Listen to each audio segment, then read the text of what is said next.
I need not pause to say how very delighted I am to be here today and to have the opportunity of taking a brief break in a pretty busy schedule in the city of Philadelphia to share with you the students of Barrett Junior High School. And I want to express my personal appreciation to the principal and the administration for inviting me and for giving me the opportunity to see this very fine and enthusiastic group of students here at Barrett.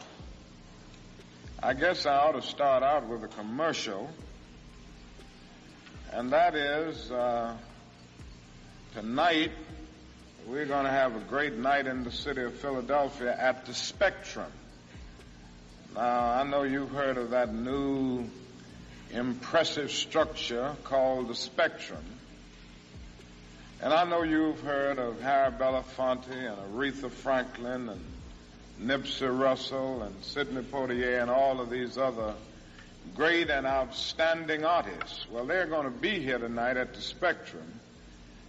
And I hope that each of you will go home and tell your parents to be there tonight for this great Freedom Festival. And I hope you will come also, for it will be a great experience. And by coming, you will be supporting the work of the civil rights movement. Now that I've gotten the commercial out of the way, I'll move on and say some things that I want to say very briefly. And I'm being very honest. I'm going to be brief because I have other engagements. I don't have a tradition of being brief all the time. You know, I'm a Baptist preacher, and we can talk a long time. But I'm going to really be brief today. I want to ask you a question, and that is, what is in your life's blueprint? This is the most important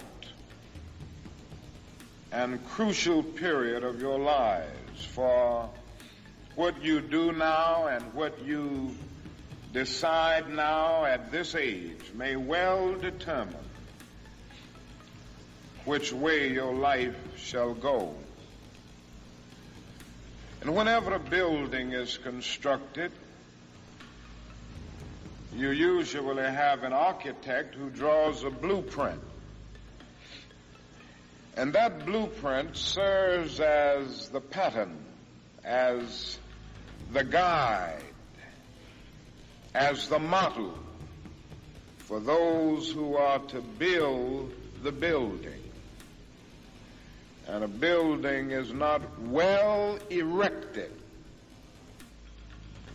without a good, sound, and solid blueprint. Now, each of you is in the process of building the structure of your lives. And the question is whether you have a proper, a solid, and a sound blueprint. And I want to suggest some of the things that should be in your life's blueprint. Number one in your life's blueprint should be a deep belief in your own dignity, your own worth, and your own somebodyness. Don't allow anybody to make you feel that you are nobody. Always feel that you count. Always feel that you have worth. And always feel that your life has ultimate significance. Now that means that you should not be ashamed of your color.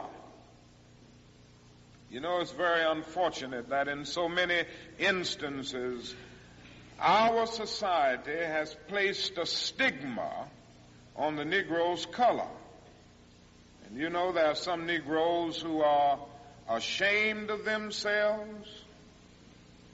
But don't be ashamed of your color. Don't be ashamed of your biological features. Somehow you must be able to say in your own lives and really believe it, I am black but beautiful.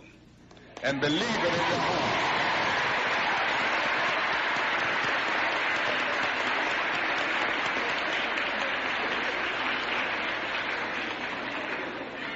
And therefore you need not be lured into purchasing cosmetics advertised to make you lighter. Neither do you need to process your hair to make it appear straight. I have good hair, and it is as good as anybody else's hair in the world. And we've got to believe that.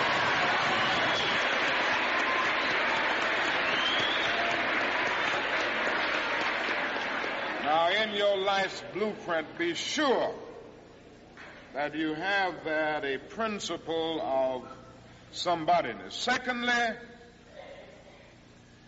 in your life's blueprint, you must have as a basic principle the determination to achieve excellence in your various fields of endeavor.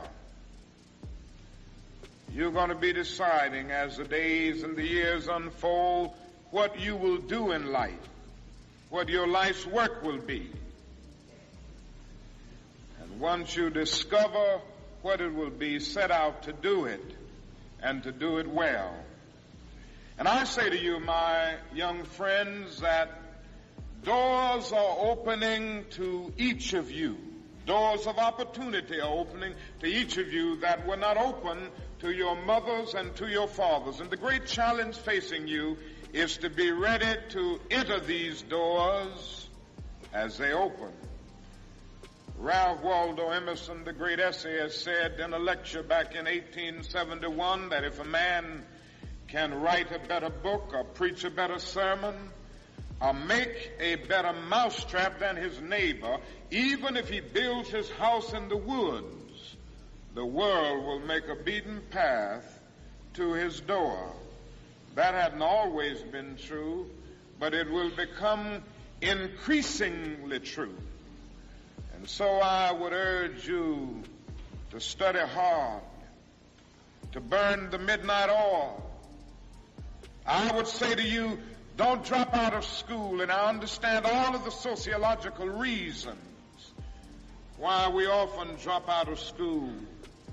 But I urge you, in spite of your economic plight, in spite of the situation that you are forced to live so often with intolerable conditions, stay in school. And when you discover what you're going to be in life, set out to do it as if God Almighty called you at this particular moment in history to do it. And just don't set out to do a good Negro job, but do a good job that anybody could do. Don't set out to be just a good Negro doctor, or a good Negro lawyer, a good Negro school teacher, a good Negro preacher, a good Negro barber, a beautician, a good Negro skilled laborer. For if you set out to do that, you have already flunked your matriculation exam for entrance into the University of Integration. Set out to do a good job and do that job so well that the living, the dead, or the unborn couldn't do it any better.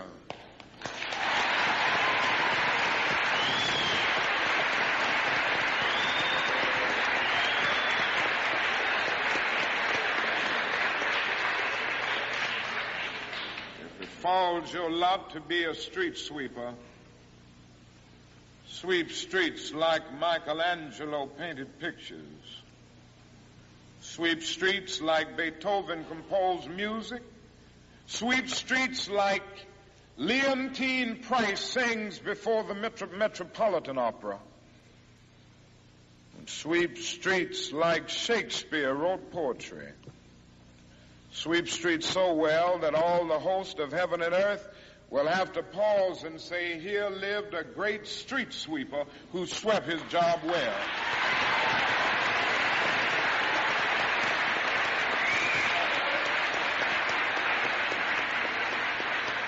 If you can't be a pine on the top of the hill, be a scrub in the valley. But be the best little scrub on the side of the rill. Be a bush if you can't be a tree. If you can't be a highway, just be a trail. If you can't be the sun, be a star. For it isn't by size that you win or you fail. Be the best of whatever you are.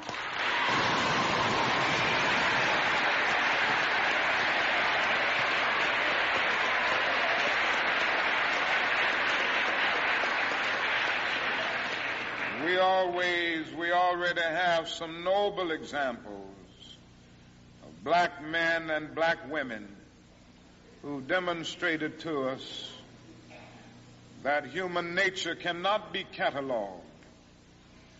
They in their own lives have walked through long and desolate nights of oppression, and yet they've risen up and plunged against cloud-filled nights of affliction, new and blazing stars of inspiration. And so from an old slave cabin of Virginia's hills, Booker T. Washington rose up to be one of America's great leaders. He lit a torch in Alabama, and darkness fled in that setting. Yes, you should know this because it's in your own city. From a poverty-stricken area of Philadelphia, Pennsylvania, Marion Anderson rose up to be the world's greatest contralto, so that a Toscanini could say that a voice like this comes only once in a century. And Sibelius of Finland could say, my roof is too low for such a voice, from the red hills of Gordon County, Georgia. And the arms of a mother who could neither read nor write, Roland Hayes, rose up to be one of the world's great singers and carried his melodious voice into the palaces and mansions of kings and queens. From crippling circumstances, there came a George Washington Carver to carve for himself an imperishable niche in the annals of science. There was a star in the diplomatic sky. And then came Ralph Bunce, the grandson of a slave preacher. And he reached up and grabbed it and allowed it to shine in his life with all of its scintillating beauty. There was a star in the athletic sky. And then came Jackie Robinson in his day and Willie Mays in his day with their powerful bats and their calm spirits. Then came Jesse Owens with his fleet and dashing feet. Then came Joe Louis and Muhammad Ali with their educated fists. All of them came to tell us that we can be somebody, and to justify the conviction of the poet, fleecy locks and black complexion cannot forfeit nature's claim. Skin may differ, but affection dwells in black and white the same. And if I were so tall as to reach the pole, or to grasp the ocean at a span, I must be measured by my soul. The mind is the standard of the man. And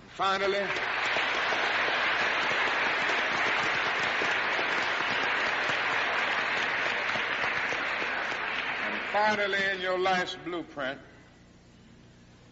must be a commitment to the eternal principles of beauty, love, and justice.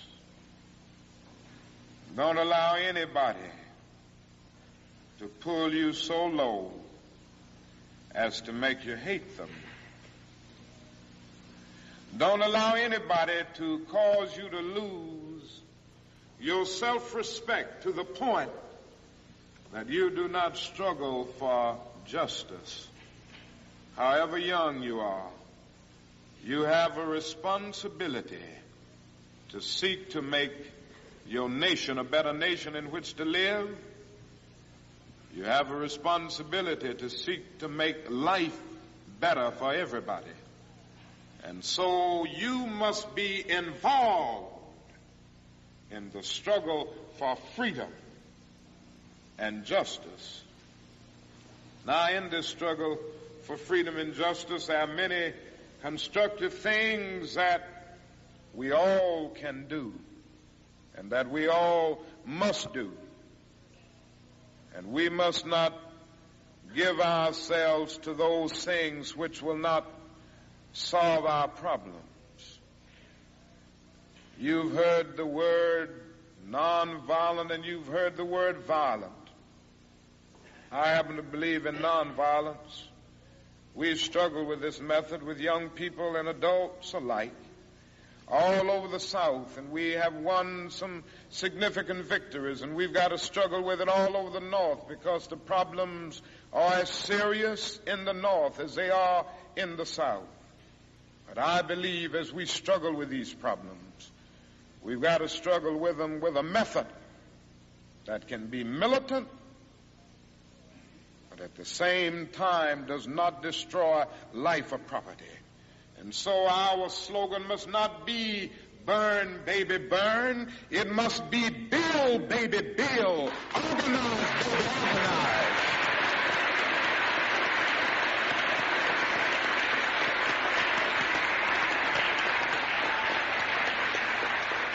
Yes, our slogan must be learn, baby, learn, so that we can earn, baby, earn.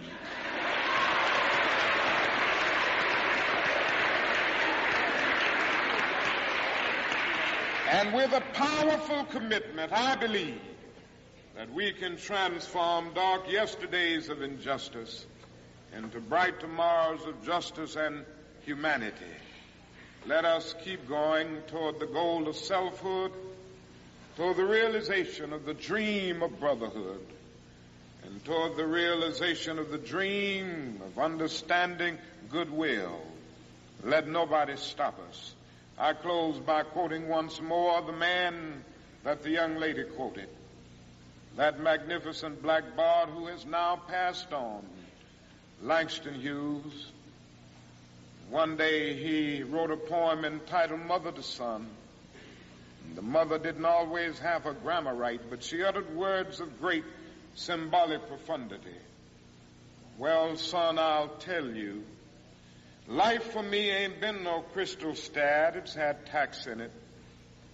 Boards torn up, places with no carpet on the floor, bare.